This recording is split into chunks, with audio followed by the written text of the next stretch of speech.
오늘은 공자의 사상을 통해 잘 살아가고 있다는 느낌은 언제 생기는지, 그게 곧 사람답게 산다는 뜻인지 이야기해 보려 합니다. 공자는 3살에 아버지를 잃고 홀어머니의 손에서 자랐다. 집안은 가난하여 어린 시절 그는 밭을 메고 소와 양을 돌보며 남의 곡식과 사료를 지키는 등 온갖 굳은 일을 해야 했다. 그럼에도 공자는 배우고자 하는 열의가 남달랐다. 15살 무렵부터 본격적으로 학문에 전념했고 30살에 이르러서는 학문과 인품으로 널리 이름을 떨치게 되었다. 공자가 관직에 나선 것은 50세가 넘어서였다. 노나라에서 사법과 치안을 맡게 되자 나라가 크게 안정되었고 길에 버려진 물건조차 함부로 줍는 이가 없을 만큼 태평한 세상이 되었다고 한다. 그러나 그가 섬기던 군주 노정공은 안락만을 좇는 무능한 사람이었다. 결국 공자는 번민과 무거운 마음을 안고 55살에 제자들과 함께 노나라를 떠나 무려 14년간 각국을 떠도는 나그네 길에 올랐다. 그 여정은 고난의 연속이었다. 굶어 죽을 위기에 처하기도 했고 의지할 데 없는 신세라 하여 사람들에게 상갓집의 개라 불리기도 하는 등의 온갖 고초를 겪었으나 결국 아무런 수확도 얻지 못했다. 공자는 다시 노나라로 돌아와 교육에 매진했다. 그는 집안이나 등급과 관계없이 학생을 뽑았고 제자가 3천여 명에 이르렀다. 공자는 사람을 사랑하는 마음을 인이라 불렀다. 인의 마음이 있을 때 비로소 사람은 사람답게 살 수 있다. 그렇다면 인은 어디에서 비롯되는가? 바로 가정에서부터 시작된다. 어린아이는 부모의 품 안에서 세상을 배운다. 배고프면 젖을 물려주고 울면 달래주며 넘어지면 다시 일으켜 세워주는 부모의 손길 속에서 아이는 말로 표현할 수 없는 안정감을 느낀다. 이 경험은 단순한 본능적 위로가 아니라 자신이 사랑받는 존재라는 확신으로 이어진다. 사랑받는 경험은 곧 되돌려주고 싶은 마음을 낳는다. 부모가 자신을 위해 애쓰는 모습을 바라보며 아이의 마음속에서 자연스럽게 감사와 보답의 정이 싹 튼다. 이것이 효도의 씨앗이다. 효도란 억지로 가르치거나 강요해서 생기는 덕목이 아니라 받은 사랑이 쌓여 자라난 결과인 것이다. 형제 자매와의 관계도 마찬가지다. 함께 자라며 웃고 다투는 모든 순간 속에는 사랑이 배경처럼 깔려 있다. 부모가 나를 귀하게 여겨 주었기에 같은 사랑을 받는 형제를 향해서도 애정이 번져 나간다. 이 과정에서 형제를 믿고 아끼는 마음, 곧 우애가 형성된다. 공자는 바로 이러한 과정을 사람다움의 뿌리로 보았다. 부모를 향한 효도와 형제를 향한 우애는 단순한 가정 내의 도덕이 아니라 더 큰 사랑으로 확장될 수 있는 출발점이다. 내 부모를 존중하는 마음은 다른 이의 부모를 공경하는 태도로 이어지고 내 형제를 아끼는 마음은 타인을 향한 신뢰와 배려로 확장된다. 사랑은 가까운 곳에서 시작해 점차 멀리까지 퍼져나간다. 이는 마치 고요한 물 위에 던진 작은 돌멩이가 동심원을 그리며 파동을 퍼뜨리는 것과 같다. 한 사람의 마음속에서 시작된 사랑은 가족과 이웃을 거쳐 세상 곳곳으로 번져간다. 공자는 인을 실천하는 길로 충서의 덕을 제시했다. 충은 자기 자신을 속이지 않는 진실한 마음이고 선은 나의 마음을 기준으로 다른 사람의 마음을 헤아리는 것이다. 충은 가운데 중과 마음심이 합쳐진 글자로 마음의 중심을 지킨다는 뜻을 담고 있다. 곧 진심을 다하는 마음, 흔들림 없는 성실함을 의미한다. 진심을 다하는 마음이란 무엇일까? 공자는 그것을 안으로는 자신을 속이지 않고 밖으로는 다른 사람을 속이지 않는 것이라 했다. 공자는 진심이 없는 말로 귀를 즐겁게 하고 겉모습만 그럴듯하게 꾸미는 태도를 경계했다. 진심이 없는 상태에서 이익을 좇아 거짓을 말하는 사람은 결국 충을 잃은 사람이라는 것이다. 그렇다면 어떻게 해야 진실한 마음을 지킬 수 있을까? 먼저 자기 마음의 소리에 귀 기울여야 한다. 하고 싶지 않은데도 다른 이의 인정을 얻기 위해 억지로 행동한다면 그것은 남을 속이는 것이자 스스로를 속이는 일이다. 공자는 이러한 태도는 진실함과 거리가 먼 것이라 지적했다. 옛날에 미생고라는 사람이 있었다. 어느 날 누군가가 그의 집에 식초를 빌리러 찾아왔다. 그러나 집에는 식초가 없었다. 그때 미생고는 이웃집에서 식초를 빌려와 마치 원래 가지고 있던 것처럼 건네주었다. 겉으로 보면 참으로 친절하고 인심 좋은 행동처럼 보인다. 하지만 공자는 이렇게 말했다. 누가 미생고를 정직하다고 했는가? 어떤 사람이 식초를 얻으러 오자 그는 이웃집에서 빌려다 주기까지 했다. 공자가 비판한 것은 단순히 식초를 내어준 행위가 아니라 그 속에 숨은 마음의 동기였다. 미생고는 다른 사람에게는 친절했을지 몰라도 정작 자기 자신에게는 솔직하지 못했다. 가진 것이 없으면서도 없다는 것을 드러내지 못하고 좋은 사람으로 보이려는 욕심에 무리하게 행동한 것이다. 어린 시절부터 착하다는 칭찬을 받고 자란 아이들은 종종 타인의 기대에 맞추려고 애를 쓴다. 하고 싶지 않아도 거절하지 못하여 수락하고 힘들어도 괜찮다고 말하며 스스로의 마음보다 남의 시선을 더 중시한다. 겉으로는 늘 친절하고 성실한 사람으로 보이지만 그의 내면은 점점 지쳐가고 공허함을 느끼게 된다. 이것은 미생고가 식초를 빌려다 주던 모습과 다르지 않다. 남들에게 좋은 사람으로 보이기 위해 자기 마음에는 솔직하지 못한 것이다.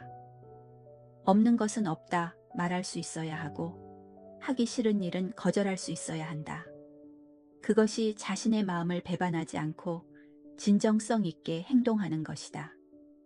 공자가 강조한 진실함이란 바로 여기에 있다. 겉으로 드러나는 행동보다 먼저 자기 마음에 솔직해지는 것. 그것이 진정한 정직이며 사람다운 삶의 시작이다. 선은 같을 여와 마음심이 합쳐진 글자다. 사람의 마음은 다르면서도 닮아 있다. 내가 싫어하는 일은 남도 싫고 내가 좋아하는 일은 남도 좋아한다. 그래서 먼저 자기 마음을 돌아보고 그 마음을 바탕으로 다른 사람의 마음을 이해하는 것. 그것이 바로 서이다.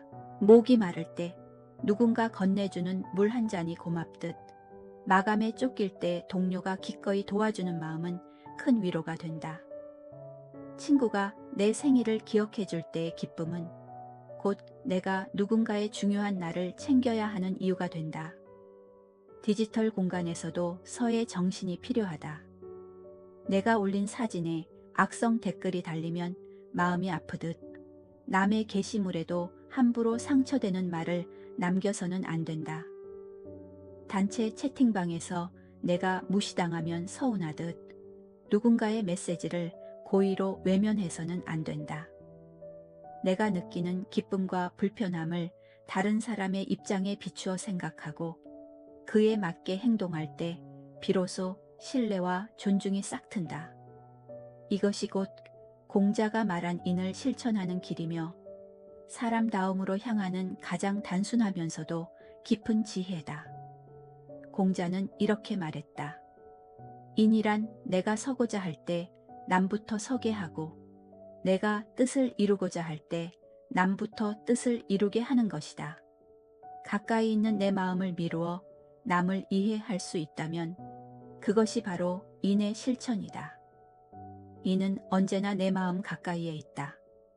내가 기뻐하는 일이라면 남도 기뻐할 것이고 내가 아파하는 일이라면 남도 아파할 것이라는 단순한 자각. 바로 그 깨달음을 바탕으로 남을 헤아릴 때 이는 일상의 삶 속에서 빛을 발한다. 공자는 마을 사람 모두가 미워하는 사람도 모두가 좋아하는 사람도 인한 사람이 아니라고 했다. 인의 덕을 갖춘 사람은 선한 사람들에게는 사랑받지만 선하지 않은 사람들에게는 미움을 받기 때문이다. 예를 들어 직장에서 부정한 거래나 불합리한 관행을 지적하면 성실한 동료들은 존경과 지지를 보내지만 그로 인해 이익이 줄어든 사람들은 불편해하고 미워할 수 있다. 학교에서도 마찬가지다. 친구를 괴롭히는 행동을 멈추라고 말하면 피해자는 고마워하지만 가해자와 그 무리에게는 미운 사람이 될 수 있다. 바른 말과 바른 행동은 누군가의 기득권을 흔들고 숨기고 싶은 잘못을 드러나게 만들 수 있다. 그래서 인의 덕을 가진 사람은 종종 소인들의 미움을 받기 마련이다. 그렇기에 모든 사람에게 사랑받으려 애쓸 필요는 없다. 모두에게 사랑받기 위해서는 마음으로는 옳지 않다고 생각하지만 관계를 위해 억지로 하는 일이 많아질 수 있다. 그 순간 우리는 스스로를 속이고 마음속에 거짓을 심는다. 그렇게 되면 인의 마음에서 멀어지고 진실 없이 거칠에만 남게 된다. 공자는 특히 교원형색을 경계했다. 이는 남의 환심을 사기 위해 교묘하게 말을 꾸미고 표정을 다듬는 것을 뜻한다. 오늘날로 치면 진심 없는 립서비스나 겉으로만 친근한 척하는 가짜 친절이다. 공자는 이렇게 꾸민 말과 표정 뒤에는 숨은 의도가 숨어 있기에 그 마음이 결코 솔직하고 어질 수 없다고 보았다. 결국 인이란 모든 사람에게 잘 보이는 것이 아니라 진실함을 잃지 않는 것이다. 진실한 마음은 때로는 불편함을 주지만 그 불편함이야말로 관계를 바로 세우고 사람을 사람답게 만드는 힘이다. 공자는 우리가 다른 사람을 사랑할 때 그 진실한 마음인 인을 드러내는 방식이 바로 예라고 보았다. 마음속의 애정과 감사가 아무리 커도 표현하지 않으면 그 진심은 상대에게 전해지기 어렵다. 공자는 참된 마음이 형식을 압도하면 투박해지고 형식이 참된 마음을 압도하면 거칠에만 번지르르해진다고 했다. 바탕과 형식, 즉 인과 예가 균형을 이룰 때에만 비로소 사람다운 품격이 완성된다. 예는 단순히 격식을 차리는 행동이 아니라 인간의 행위 규범 전반을 뜻한다. 그래서 공자는 제자를 가르칠 때 지식만 전한 것이 아니라 예를 통해 삶의 태도와 행동을 단속했다. 그에게 군자란 단순히 예절을 지키는 사람이 아니라 진실한 마음을 담아 예를 행하는 사람이었다. 참된 마음이 알맞은 예를 통해 표현될 때 그 마음은 비로소 상대에게 온전히 전해진다. 진심 없는 예는 껍데기에 불과하고 예 없는 진심은 길을 잃는다.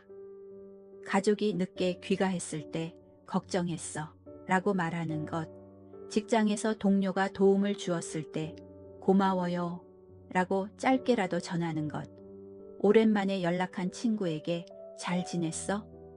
라고 먼저 안부를 묻는 것, 이것이 사랑이라는 바탕에 예라는 형식을 입히는 일이다. 욕망을 절제하고 사회의 제도와 규범에 맞게 행동하는 사람, 바로 그런 이가 군자이며 인과 예를 갖춘 사람이다. 공자는 자신의 이기적인 욕망을 이겨내고 예를 실천하는 것을 극기복례라 불렀다. 공자는 인간의 욕망 자체를 부정하지 않았다. 누구나 인정받고 싶은 욕망, 사랑하는 사람과 함께하고 싶은 욕망, 부자가 되고 싶은 욕망, 이름을 떨치고 싶은 욕망을 품고 살아간다. 문제는 이 욕망을 절제하지 못할 때 일어난다. 예를 들어보자. 지금 당장 쉬고 싶지만 부모님이 심부름을 부탁한다면 어떻게 해야 할까? 누군가가 돈을 주며 자녀를 좋은 자리에 취직시켜달라 청탁한다면? 더 높은 자리를 약속하며 부당한 일을 눈감아 달라고 한다면? 이런 순간에 욕망에 휩쓸리지 않고 부모님의 말씀을 따르며 부당한 청탁을 거절하고 정의롭지 않은 요구에 안 된다고 말할 수 있어야 한다. 바로 이때 극기복녀의 힘이 드러난다. 자신의 욕망을 절제하고 예를 따라 행동하는 것, 그것이 곧 인을 완성하는 길이다. 그런 사람이야말로 사람다운 사람이라고 할 수 있다. 공자는 군자를 인간이 지향해야 할 이상적인 모습으로 보았다. 군자는 사람을 진심으로 사랑할 줄 알고 그 마음을 예에 맞게 드러낼 줄 아는 사람이다. 공자는 군자의 삶을 늘 생각해야 할 9가지 마음가짐으로 설명했다. 이는 단순한 행동 지침이 아니라 사람다움의 품격을 가꾸는 훈련이자 마음의 습관이다. 군자에게는 항상 생각하는 것이 9가지가 있다. 볼 때는 밝게 볼 것을 생각하고, 들을 때에는 똑똑하게 들을 것을 생각하며, 얼굴빛은 온화하게 할 것을 생각하며, 몸가짐은 공손하게 할 것을 생각하며, 말을 할 때는 진실하게 할 것을 생각하며, 일을 할 때는 공경스럽게 할 것을 생각하며, 의심이 날 때는 물어볼 것을 생각하며, 화가 날 때는 뒤에 겪을 어려움을 생각하며, 이득될 것을 보았을 때는 그것이 의로운 것인가를 생각한다. 이 9가지는 삶의 매 순간을 어떻게 대해야 할지를 구체적으로 보여준다. 군자란 자신을 다스리는 데 신중하고 남을 대하는 데 따뜻하며 무엇보다도 옳음을 기준 삼는 사람이라고 할 수 있다. 군자는 모든 사람을 사랑하는 사람일까? 공자는 그렇지 않다고 말한다. 군자는 남을 좋아할 수도 있고 남을 미워할 수도 있는 사람이다. 자공이 여쭈었다. 군자도 미워하는 게 있습니까? 공자께서 말씀하셨다. 미워하는 게 있지. 남의 나쁜 점을 떠들어대는 것을 미워하고 낮은 지위에 있으면서 윗사람을 헐뜯는 것을 미워하며 용기만 있고 예의가 없는 것을 미워하고 과감하기만 하고 꽉 막힌 것을 미워한다. 사야, 너도 미워하는 게 있느냐? 남의 생각을 도둑질해서 유식한 체하는 것을 미워하고 불손한 것을 용감하다고 여기는 것을 미워하며 남의 비밀을 들추어내면서 정직하다고 여기는 것을 미워합니다. 군자는 모든 일을 무조건 포용하는 사람이 아니다. 군자가 미워한 것은 특정한 사람이라기보다는 도리에 어긋나는 왜곡된 태도였다. 남을 흉보면서 정의로운 척하는 태도, 무례함을 용기라 착각하는 태도, 고집을 성실함이라 포장하는 태도는 겉으로는 그럴듯해 보일지 모르지만 실상은 사람다움을 해치는 것이다. 이런 모습과 거리를 둘 때 비로소 군자의 길은 온전히 지켜진다. 군자와 대비되는 인간상의 소인이다. 공자는 군자와 소인의 몇 가지 행동 방식을 비교해 말한다. 군자는 의리에 밝고 늘 덕을 생각한다. 예컨대 직장에서 군자는 개인의 이익보다 전체의 공정을 먼저 살핀다. 성과를 나눌 때에도 자신의 몫을 챙기기에 급급하지 않고 모두가 정당하게 평가받을 수 있도록 배려한다. 반면 소인은 눈앞의 이익에 밝다. 편한 자리, 유리한 조건만 찾으며 조직보다는 자기 안위를 우선한다. 또 군자는 여러 사람과 함께 조화를 이루되 무리지어 당파를 만들지 않는다. 그는 의견이 달라도 상대를 포용하며 큰 틀 안에서 화합을 도모한다. 하지만 소인은 다르다.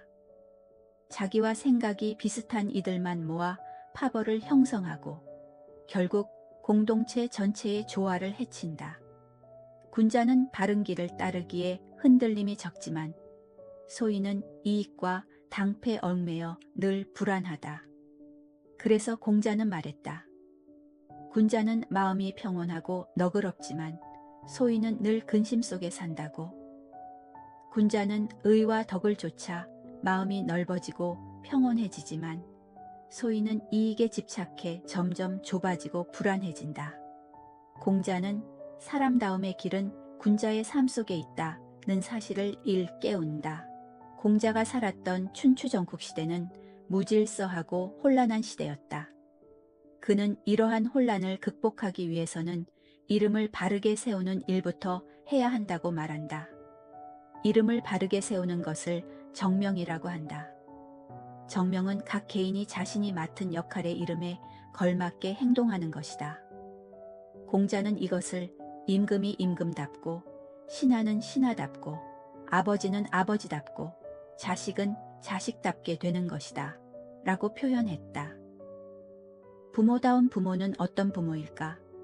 자식을 학대하거나 무관심하거나 자신의 대리 만족을 위한 대상으로 보는 부모는 그냥 부모일 수는 있지만 부모라는 이름에 걸맞은 부모는 아니다. 부모라는 이름에 걸맞기 위해서는 자식의 몸과 마음을 돌보고 바른 길로 인도해주고 믿어주고 사랑해 주어야 할 것이다. 그럴 때 부모라는 이름을 바르게 세우는 부모가 될 수 있다. 임금다운 임금은 어떤 임금일까? 공자는 덕으로 인도하고 예로 다스려야 임금다운 임금이라고 한다. 인과 예로 다스릴 때 임금은 비로소 임금이라는 이름에 걸맞다. 정치하는 사람이 올바르면 백성은 명령을 내리지 않아도 스스로 따른다. 그러나 통치자가 올바르지 않다면 아무리 명령을 내려도 백성은 마음으로 따르지 않는다. 정치의 근본은 강제력이 아니라 도덕과 예의에 뿌리를 둔 지도자의 품격에 있다. 공자는 이를 덕치라고 한다. 개강자가 공자에게 정치에 대해서 물었다. 만일 무도한 자를 죽여서 올바른 도리로 나아가게 한다면 어떻겠습니까? 공자께서 대답하셨다. 선생께서는 정치를 하는데 어찌 죽이는 방법을 쓰시겠습니까? 선생께서 선해지고자 하면 백성들도 선해지는 것입니다. 군자의 덕은 바람이고 소인의 덕은 풀입니다. 풀 위에 바람이 불면 풀은 반드시 눕기 마련입니다. 우리는 훌륭한 인격을 지닌 사람을 보면 그 사람의 말과 행동에서 풍기는 품격에 매료되어 자발적으로 따르게 된다. 그것이 도덕적 권위의 힘이다. 백성들은 통치자의 덕에 감화되어 자연스레 따르게 되고 지키지 못했을 때는 스스로 부끄러워하며 잘못을 바로잡는다. 공자는 국가에서 가장 중요한 것은 법이나 제도 이전에 국민의 신뢰라고 보았다. 신뢰가 사라지면 법은 형식만 남고 정책은 무력해진다. 정치인의 비도덕적 행위는 국민들로 하여금 법과 제도를 불신하게 만들고 불신이 쌓이면 법을 지키지 않게 된다. 더 나아가 지키지 않아도 부끄럽지 않게 된다. 그렇게 사회는 신뢰를 잃고 무질서에 빠져들게 된다. 국민의 신뢰를 얻는 것, 그것이 정치의 출발이자 국가 존립의 근본이다. 지도자가 먼저 덕과 예를 실천할 때 백성은 자연스럽게 따르고 나라는 안정된다.